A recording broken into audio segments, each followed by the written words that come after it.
আজ সকালবেলায় ঘুম থেকে উঠতেই দেখি প্রচণ্ড পরিমাণে বৃষ্টি হচ্ছে। তো এত বৃষ্টির মধ্যে ওরা প্রথমে আসেনি। তারপরে বৃষ্টি থামলেই সকলেই একে একে এসে উপস্থিত। আর যেমন ভাবা তেমনই কাজ। প্রত্যেকদিন সকালে হলে কিছু না করি ওদেরকে আগে খেতে দিতে হয়, কারণ ওরা মনে হয় খিদে সহ্য করতে পারে না।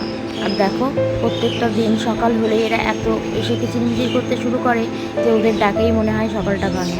হ্যালো এভরিওয়ান, আমি পরমা আর একটা ছোট্ট ব্লগ নিয়ে তোমাদের সঙ্গে উপস্থিত হলাম।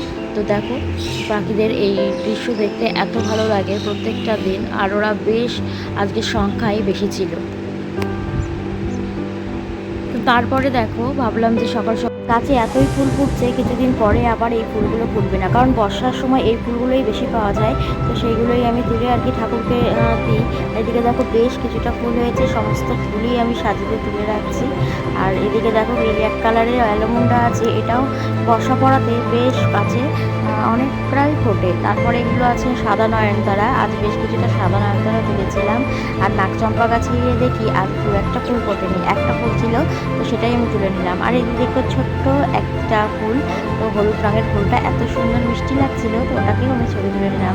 আর এদিকে দেখো বর্ষা পড়াতে চারিদিকটা কেমন শুনশান হয়ে আছে, এখনও মনে হয় কেউ ঘুম থেকে ওঠেনি। আমি অনেকটাই সকালে উঠেছিলাম।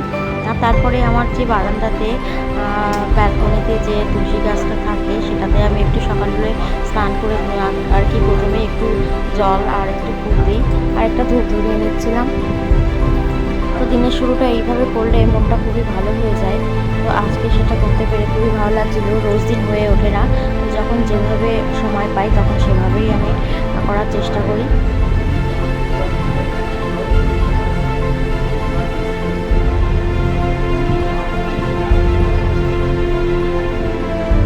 আমার এখানে দুখানা তুলসী গাছ আছে। একটা গাছ কিছুদিন আগে ছিল, সেটা বেশ বয়স হয়েছে গাছটা। তো কী করবো, সেটাকেও ফেলিনি, জল দিতে দিতে দেখছি সেটাও বেশ তাজা হয়ে উঠেছে, তো ফেলতে আর ইচ্ছা করে না, সেটাতেও আমি জল দিই। আর এদিকে দেখো ঘরে আমার একটা রাধাকৃষ্ণ আছে, তাকেও আমি প্রত্যেক দিন একটা করে ফুল দেওয়ার চেষ্টা করি।